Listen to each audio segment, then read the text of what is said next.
Hi viewers, welcome to our channel. ప్రస్తుతం మనతో పాటు ప్రముఖ పొలిటికల్ అనలిస్ట్ డాక్టర్ దుర్గా గారు ఉన్నారు. వారితో ఒకసారి మాట్లాడదాం. మేడం నమస్కారం. మేడం జగన్మోహన్ రెడ్డి గారు అధికారం కోల్పోయాక ఇప్పుడు ఆయన చేసిన స్కాములు అవన్నీ కూడా బయటపడడం చూస్తున్నాం.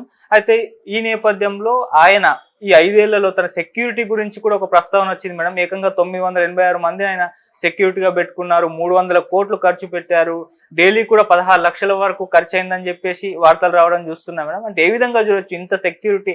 ఇప్పటివరకు దేశంలో ఏ ముఖ్యమంత్రికి కూడా ఇంత సెక్యూరిటీ లేదంట మేడం.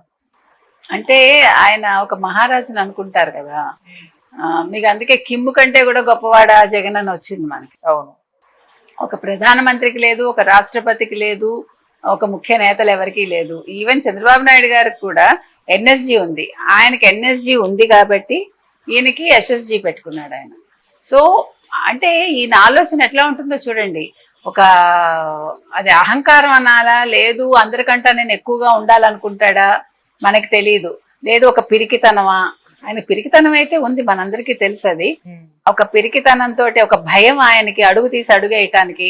అంటే అడుగు తీసి అడుగేస్తే చుట్టూ బలగం ఉండాలి ఆయనకి, అంటే సెక్యూరిటీ బలగం మనం మాట్లాడేది. సో ఆయన చూస్తుంటే ఆశ్చర్యం వేస్తుందండి. మీరు చెప్పినట్టుగా 986 మంది, 298 కోట్లు ఎవరు తిన్నట్టండి? ఎవడి సొమ్ము అది? ప్రజల సొమ్ము.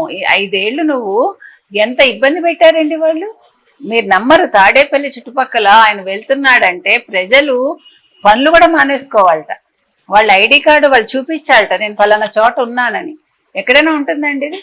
అంటే ఒక మీకు కర్ఫ్యూ టైంలో కూడా ఇలా ఉండదు. అంటే ఇంత ఘోరంగా వాళ్ళు ఏదో రిలాక్సేషన్ ఇస్తారు, వెళ్తారు, వస్తారు, అప్పుడు కావాలంటే చూపిస్తారు. అంటే కర్ఫ్యూ కంటే మించిపోయింది అనమాట. 144 సెక్షన్ మించిపోయింది ఇది. దీనికి మరి ఏం పదం పెట్టాలో మనకు తెలియదు.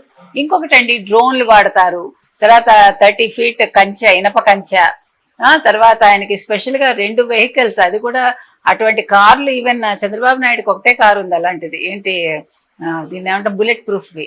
తర్వాత ఎక్కడికక్కడ అది భద్రతా వలయం, ఆయనకి చెక్ పోస్టులు, తర్వాత అత్యాధునిక పరికరాలతో మనని, అంటే వాళ్ళు సిబ్బంది మనని టెస్ట్ చేస్తారు. చెక్ పోస్ట్ దగ్గర 30 మంది పోలీసులు ఉంటారటండి. ఈయన ఒక నిధుల పంపిణీకి వచ్చినప్పుడు ఆయన చుట్టూ 300 మంది పైగా ఉన్నారట. అదే రాస్తున్నారు, అదే చెప్తూ వార్తలు ఏమొస్తున్నాయంటే ఒక చిన్న గ్రామం ఆయన చుట్టూ ఉంటుందన్నమాట. అంటే ఒక మనిషికి ఇంత సెక్యూరిటీ అవసరమా? ఓకే, నీకు పోనీ అలాగని మావోయిస్టుల ద్వారా అతనికి ఏమీ ప్రాబ్లం లేదు. మావోయిస్టులు ఈ మధ్యకాలంలో ఎక్కడ 5 ఏళ్లలో బయటికి రాలేదు. ఆయనకి ఏ రకమైన థ్రెట్ లేదు. ఎందుకంటే ఆయన ఏమైనా చేస్తే కదా థ్రెట్ ఉండటానికి. ఆయన అభివృద్ధి చేయలేదు, సంక్షేమము చేయలేదు, ఓన్లీ సంక్షేమ పథకాలు ఇచ్చుకున్నాడు ఆయన, అంతే. అంతేగాని ఇంకా ఏ రకంగానూ ఆయన వార్తల్లోకి ఎక్కలేదు. మరి అటువంటి మనిషికి ఇంత సెక్యూరిటీ అవసరమా? చంద్రబాబు నాయుడు గారికి ఇచ్చారంటే ఒక రీజన్ ఉంది. అలిపిరిలో సంఘటన జరిగింది కాబట్టి ఆయనకి ఇచ్చారు, అంతే. కాబట్టి ఇవన్నీ కూడా ఆలోచించాలండి. ఇప్పటికి మాజీ ముఖ్యమంత్రి అయినా కూడా ఇంకా అంత సెక్యూరిటీ. విజయమ్మ గారికి 4 భారతీదేవి గారికి 4, వాళ్ళ పిల్లలకి లండన్ లో కూడా సెక్యూరిటీట. ఎవరి సొమ్మండి? ఎందుకు ఇస్తారు అసలు? ఎందుకు ఇవ్వాలి? వాళ్ళ పిల్లలకి ఎందుకు ఇవ్వాలి? మీకు ఎక్కడుంటుందంటే సెక్యూరిటీ. నేను ఒక స్కూల్లో పనిచేసేదానండి, మదనపల్లి దగ్గర, రిషివాలి స్కూల్ అని. అందులో ఏంటంటే వరుణ్ గాంధీ చదువుకునేవాడు. సో వరుణ్ గాంధీకి అక్కడ సెక్యూరిటీ ఒక 4 ఎంతమంది ఉండేవాళ్ళు అనమాట. ఒక గుడారం వేసుకుని ఉంటారు. అది వేరు. ఇప్పుడు అలాంటి చోట్ల ఒక 4 ఉన్నారంటే వాళ్ళ ఫ్యామిలీకి థ్రెట్ ఉంది కాబట్టి అక్కడ అవసరం మనకి. ఇక్కడ ఎవరికి థ్రెట్ లేదండి. ఇప్పుడు ఒక ముఖ్యమంత్రి అనేవాడు ప్రజల్లోకి నిర్భయంగా వెళ్ళలేకపోతున్నారంటే వాళ్ళు ఏమి ఇస్తున్నారు సందేశం మనకి? ఇది ఎవరి తప్పు? నువ్వు ఒక ధైర్యంగా నువ్వు ప్రజల దగ్గరికి రా, ప్రతిదీ ఎదుర్కో, నువ్వు షాడో లాగా ఉండకు. నువ్వేంటో నిరూపించుకోకుండా నువ్వు ఒక తండ్రి చాటు బిడ్డగా వచ్చావు, ఒక చెల్లెలు అమ్మ మీద బతికి వచ్చావు, నువ్వు ఒక పొజిషన్కి వచ్చావు, అంటే ఒక ముఖ్యమంత్రి పోస్ట్ తెచ్చుకున్నావు, ఒక బాబాయ్ని చంపిన ఒక ఇష్యూ తోటి వచ్చావు. కానీ 5 ఏళ్లలో నువ్వు మారాలి కదా. సరే, వాళ్ళు నీకు అమర్చి పెట్టారు, కనీసం నువ్వేంటో ప్రూవ్ చేసుకుని ధైర్యంగా ప్రజల్లోకి వచ్చి వాళ్ళతో మాట్లాడి చక్కగా మాట్లాడాలి కదండి.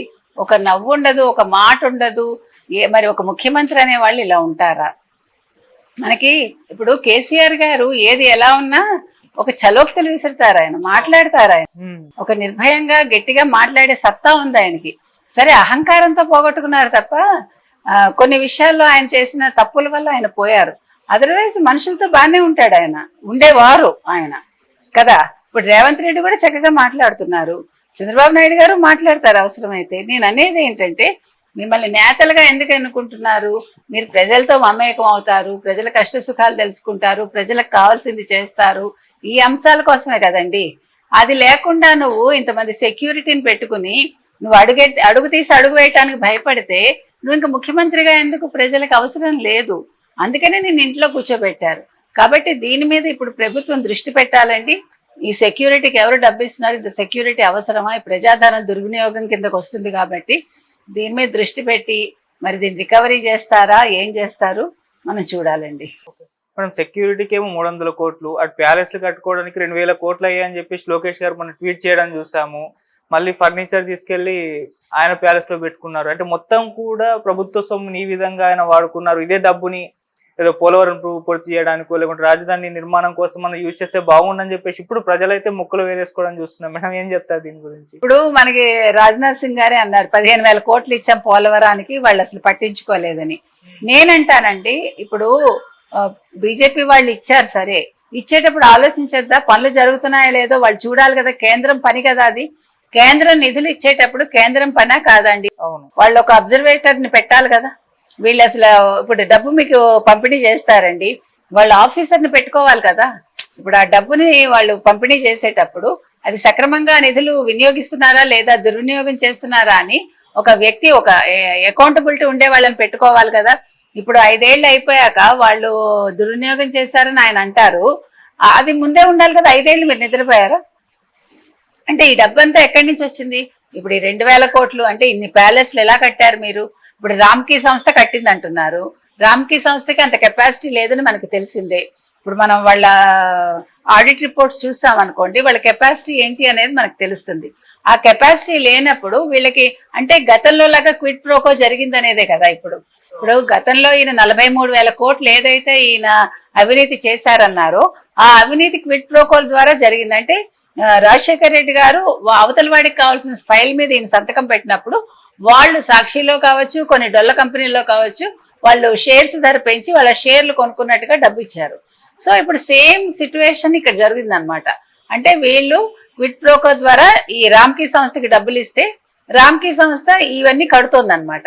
అంటే ఇదంతా కూడా ఒక మాయ అన్నమాట. అంటే ఇందులో ఫ్యాక్ట్స్ ఏంటి అని తీస్తే కనుకైతే మనకి ఇంకా చాలా వాస్తవాలు బయటకు వస్తాయండి. అందుకని ఇప్పుడు తెలుగుదేశానికి ముందున్నది మనం ప్రతిసారి చెప్తున్నాము, వాళ్ళు ఎన్నుకోబడ్డాక, వాళ్ళు ప్రమాణ స్వీకారం చేశాక మనం ప్రతిరోజు చెప్తున్నాము. ఇప్పుడు చాలా ఛాలెంజెస్ తెలుగుదేశం కూటమి ముందు ఉన్నాయండి. ఇవన్నీ తీసి ట్రాన్స్పరెంట్ గా మాత్రం పని జరగాలండి. ఇక్కడ ఏమి బంధుత్వాలకి లేకపోతే అయిన వాళ్ళు పరాయి వాళ్ళని కాకుండా విషయాన్ని విషయంగా తీసుకుని వాళ్ళు నిజంగా ఎవరు తప్పు చేస్తే వాళ్ళకి శిక్షలు పడేలా మాత్రం చేయాలి. మనం సెక్యూరిటీకి ఏమో 300 కోట్లు, అటు ప్యాలెస్లు కట్టుకోవడానికి 2000 కోట్లు అయ్యాయని చెప్పేసి లోకేష్ గారు మనం ట్వీట్ చేయడం చూసాము. మళ్ళీ ఫర్నిచర్ తీసుకెళ్లి ఆయన ప్యాలెస్ లో పెట్టుకున్నారు. అంటే మొత్తం కూడా ప్రభుత్వ సొమ్ముని ఈ విధంగా ఆయన వాడుకున్నారు. ఇదే డబ్బుని ఏదో పోలవరం పూర్తి చేయడానికో లేకుంటే రాజధాని నిర్మాణం కోసం మనం యూజ్ చేస్తే బాగుండని చెప్పేసి ఇప్పుడు ప్రజలైతే ముక్కలు వేరేసుకోవడం చూస్తున్నాం. మేడం ఏం చెప్తారు దీని గురించి? ఇప్పుడు మనకి రాజ్నాథ్ సింగ్ గారే అన్నారు 15,000 కోట్లు ఇచ్చాం పోలవరానికి, వాళ్ళు అసలు పట్టించుకోలేదని. నేనంటానండి, ఇప్పుడు బీజేపీ వాళ్ళు ఇచ్చారు, సరే ఇచ్చేటప్పుడు ఆలోచించేద్దా, పనులు జరుగుతున్నాయో లేదో వాళ్ళు చూడాలి కదా. కేంద్రం పని కదా అది. కేంద్రం నిధులు ఇచ్చేటప్పుడు కేంద్రం పనా కాదండి, వాళ్ళు ఒక అబ్జర్వేటర్ ని పెట్టాలి కదా. వీళ్ళు అసలు ఇప్పుడు డబ్బు మీకు పంపిణీ చేస్తారండి, వాళ్ళ ఆఫీసర్ని పెట్టుకోవాలి కదా. ఇప్పుడు ఆ డబ్బుని వాళ్ళు పంపిణీ చేసేటప్పుడు అది సక్రమంగా నిధులు వినియోగిస్తున్నారా లేదా, దుర్వినియోగం చేస్తున్నారా అని ఒక వ్యక్తి, ఒక అకౌంటబిలిటీ ఉండే వాళ్ళని పెట్టుకోవాలి కదా. ఇప్పుడు 5 ఏళ్ళు అయిపోయాక వాళ్ళు దుర్వినియోగం చేశారని ఆయన అంటారు, అది ముందే ఉండాలి కదా. 5 ఏళ్ళు మీరు నిద్రపోయారా? అంటే ఈ డబ్బు అంతా ఎక్కడి నుంచి వచ్చింది? ఇప్పుడు ఈ 2000 కోట్లు అంటే ఇన్ని ప్యాలెస్లు ఎలా కట్టారు మీరు? ఇప్పుడు రామ్కీ సంస్థ కట్టింది అంటున్నారు, రామ్కీ సంస్థకి అంత కెపాసిటీ లేదని మనకు తెలిసిందే. ఇప్పుడు మనం వాళ్ళ ఆడిట్ రిపోర్ట్స్ చూస్తాం అనుకోండి, వాళ్ళ కెపాసిటీ ఏంటి అనేది మనకు తెలుస్తుంది. ఆ కెపాసిటీ లేనప్పుడు వీళ్ళకి అంటే గతంలో లాగా క్విట్ ప్రోకో జరిగింది అనేదే కదా. ఇప్పుడు గతంలో ఈయన 43,000 కోట్లు ఏదైతే ఈయన అవినీతి చేశారన్నారో ఆ అవినీతి క్విట్ ప్రోకోల ద్వారా జరిగిందంటే రాజశేఖర రెడ్డి గారు అవతల వాడికి కావాల్సిన ఫైల్ మీద ఈయన సంతకం పెట్టినప్పుడు వాళ్ళు సాక్షిలో కావచ్చు, కొన్ని డొల్ల కంపెనీల్లో కావచ్చు, వాళ్ళు షేర్స్ ధర పెంచి వాళ్ళ షేర్లు కొనుక్కున్నట్టుగా డబ్బు ఇచ్చారు. సో ఇప్పుడు సేమ్ సిచ్యువేషన్ ఇక్కడ జరిగింది అనమాట. అంటే వీళ్ళు క్విట్ ప్రోకో ద్వారా ఈ రామ్కీ సంస్థకి డబ్బులు ఇస్తే రామ్కీ సంస్థ ఇవన్నీ కడుతోంది అనమాట. అంటే ఇదంతా కూడా ఒక మాయ అన్నమాట. అంటే ఇందులో ఫ్యాక్ట్స్ ఏంటి అని తీస్తే కనుకైతే మనకి ఇంకా చాలా వాస్తవాలు బయటకు వస్తాయండి. అందుకని ఇప్పుడు తెలుగుదేశానికి ముందున్నది మనం ప్రతిసారి చెప్తున్నాము, వాళ్ళు ఎన్నుకోబడ్డాక, వాళ్ళు ప్రమాణ స్వీకారం చేశాక మనం ప్రతిరోజు చెప్తున్నాము. ఇప్పుడు చాలా ఛాలెంజెస్ తెలుగుదేశం కూటమి ముందు ఉన్నాయండి. ఇవన్నీ తీసి ట్రాన్స్పరెంట్ గా మాత్రం పని జరగాలండి. ఇక్కడ ఏమి బంధుత్వాలకి లేకపోతే అయిన వాళ్ళు పరాయి వాళ్ళని కాకుండా విషయాన్ని విషయంగా తీసుకుని వాళ్ళు నిజంగా ఎవరు తప్పు చేస్తే వాళ్ళకి శిక్షలు పడేలా మాత్రం చేయాలి. Right madam, thank you so much. Thank you.